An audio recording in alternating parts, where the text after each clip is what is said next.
Hi, today we're going to make this quilted hoodie from a regular crew neck sweatshirt. I'm Lisa Lunn from Shadow Valley Quilts. Thanks for joining me today. I started with a regular crew sweatshirt with no pocket and no hood. I pre-washed it to make sure it's not going to shrink.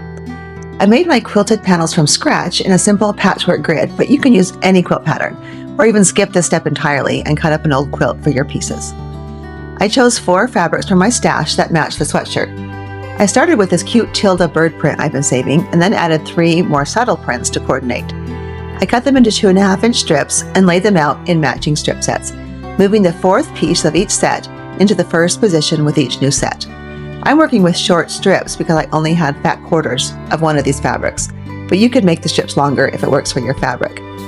Next, I sewed the sets together and pressed the seam allowances open.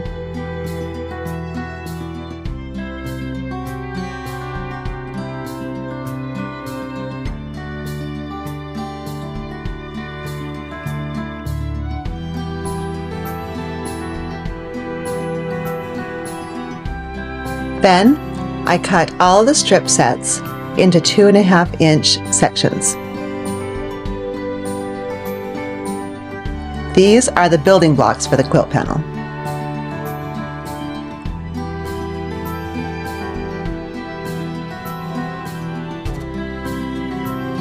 I arrange them with the colors in a diagonal pattern and sew them together to form sections that were approximately the size I needed.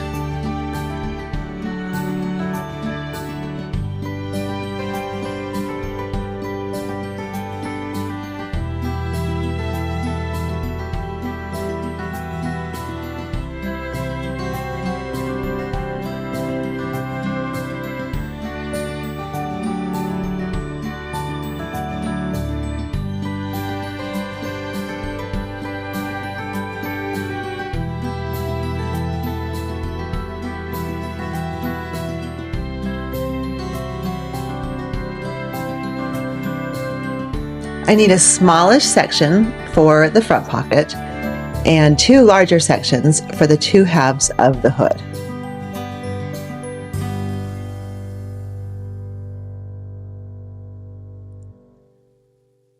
I tried to overestimate to make sure the pieces were too big rather than too small, and I'm glad I did for the hood pieces.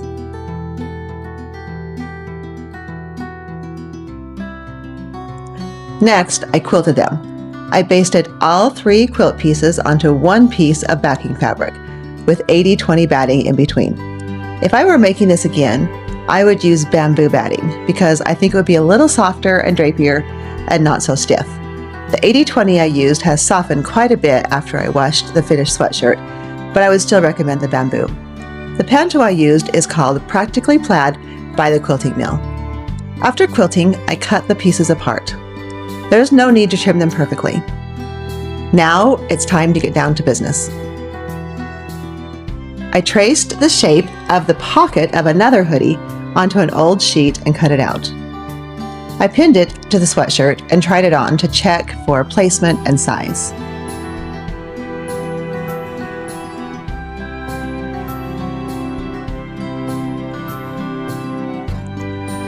Once I was comfortable with the size and shape of the pocket, I traced it on the quilted piece. I decided to straighten out the curves of the pockets so I wouldn't have to deal with the bias binding.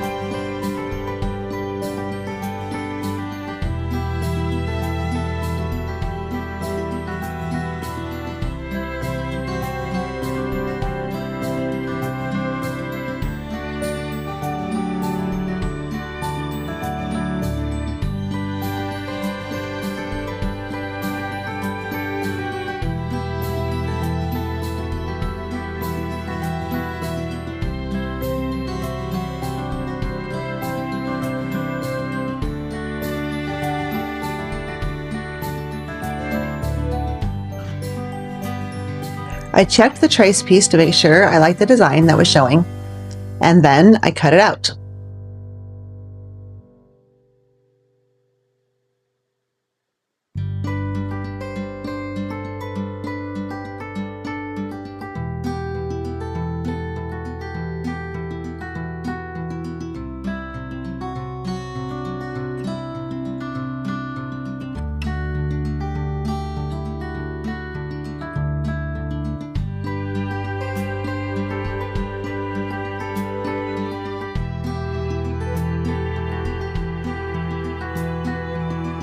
It's going to be so cute. I bound it with the same fabric I used for the backing. After attaching the binding to the back of the piece, I added a label. Normally, I put my labels on the back of quilts, so I pin them to the edge of the quilt back and sew the binding on over the top. But this time, I want the label to be showing on the front. So I slipped it under the binding on the front and pinned it in place.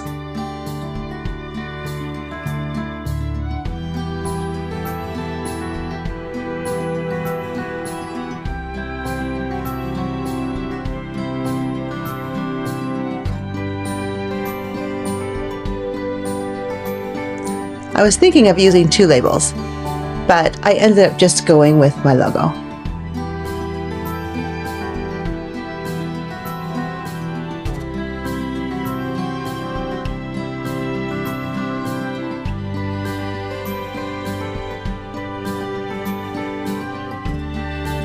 Once the pocket was bound, I pinned it to the sweatshirt, measuring for accurate placement.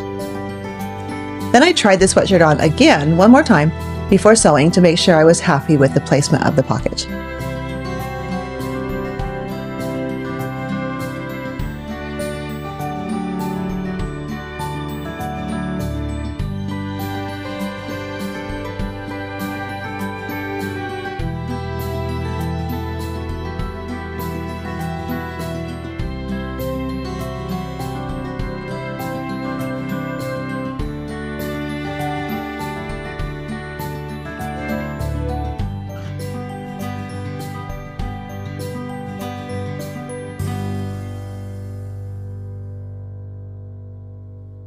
With the pocket in place, it's time to move on to the hood.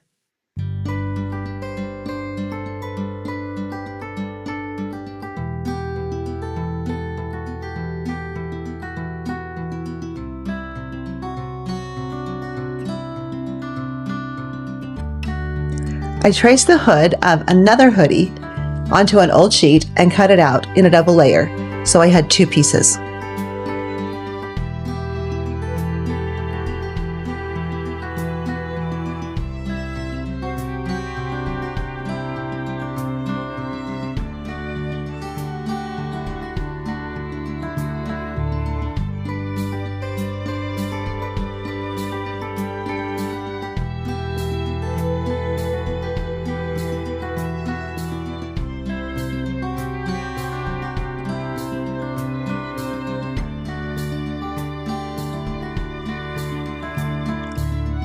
I sewed them together along the back and top curved edge. The best way to see if it's the right size is to pin it to the neck of the sweatshirt and test it.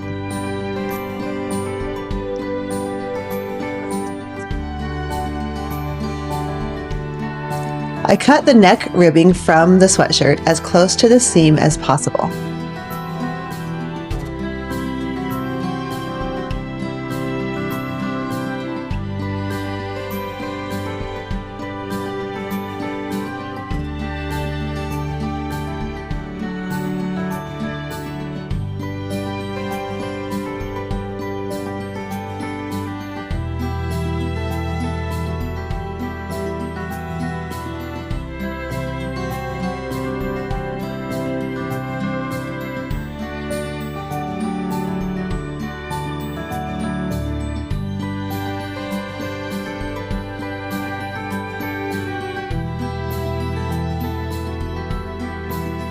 Then I pinned the hood to the opening, starting in the center and moving out.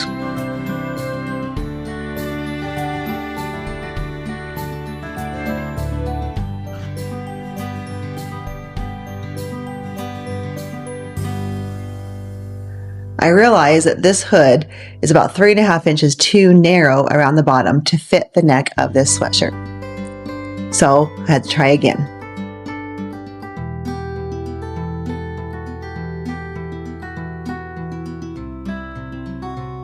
I retraced the hood, adding the extra amount to the neck and enlarging the rest of the hood a little bit to try and keep a natural shape. In hindsight, I wouldn't have enlarged anything but the neck. When the hood is sewn out of the stiff quilt panels, it looks extra big. So I ended up cutting it back down quite a bit.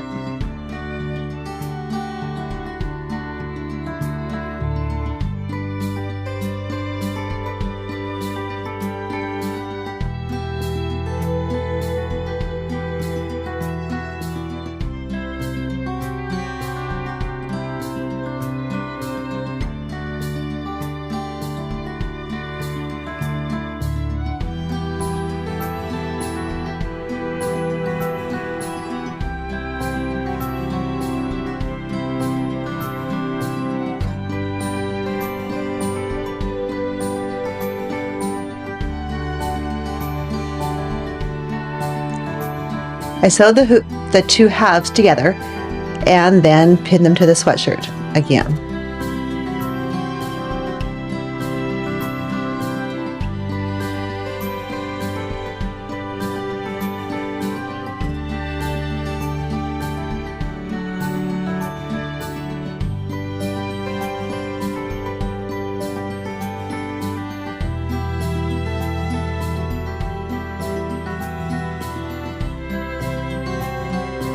This time it was just the right size to fit the neck with a little overlap in front, which is what I wanted.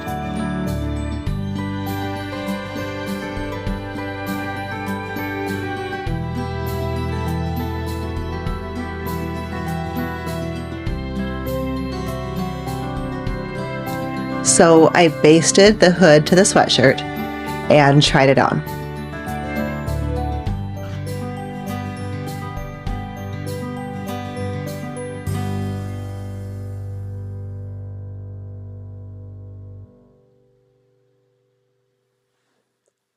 I thought it looked fine.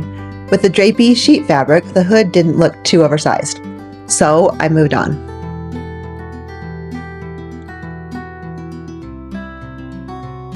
I cut the hood halves from the larger two quilt panels using my sheet mock-up hood as the pattern.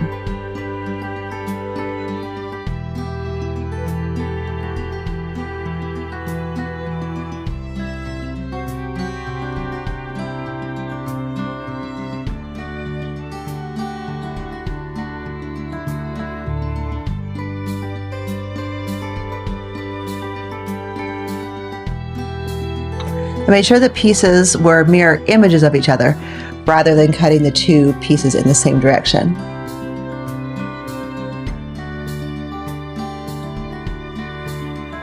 And I matched up the quilt pattern as well as I could.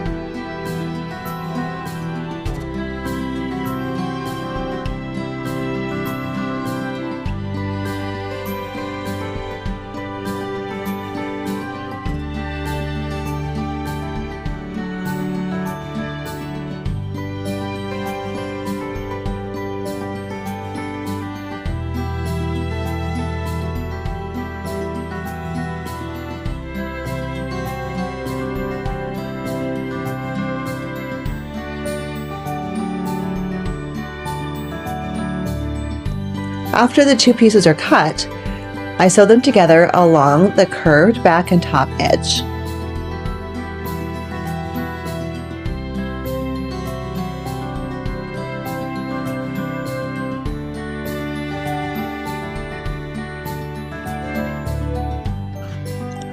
Then I snipped the seam allowance and trimmed it close.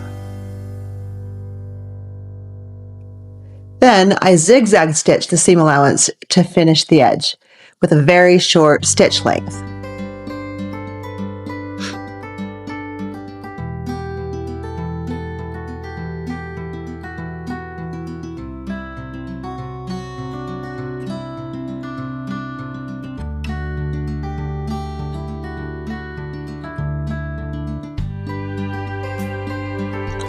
I added the binding to the front edge of the hood in the same color as the backing fabric.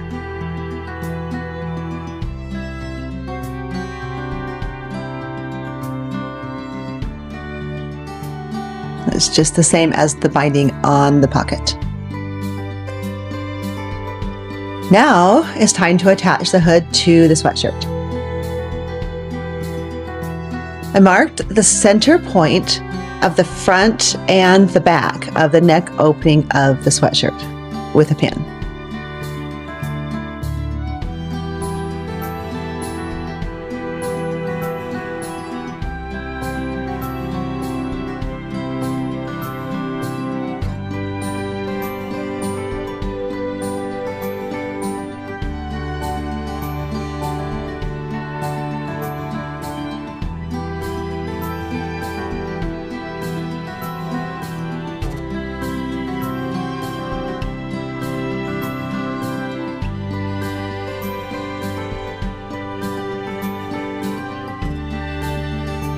Starting in the center back, I carefully pinned the hood to the sweatshirt,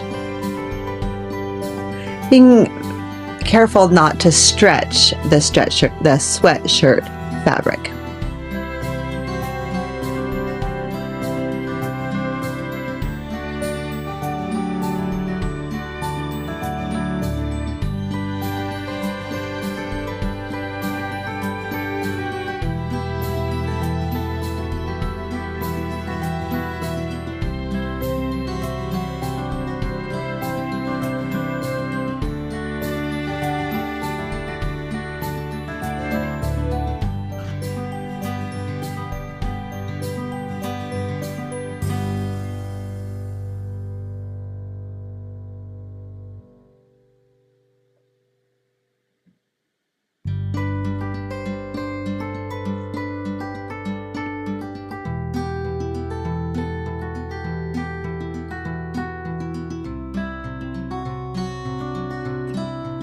In the front, I overlap the ends of the hood by about 3/4 of an inch.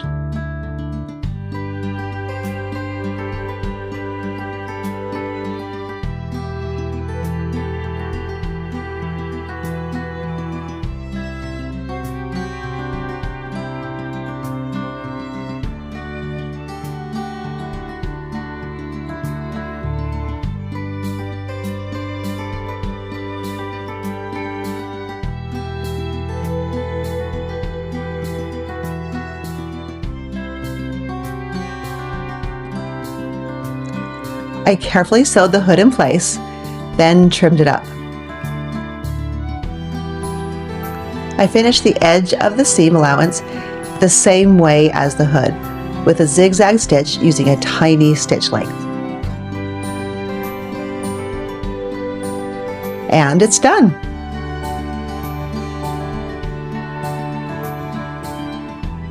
Or so I thought. You can see here that the hood is a bit big, so I ended up trimming the seam back. I didn't change the neck or the front of the hood.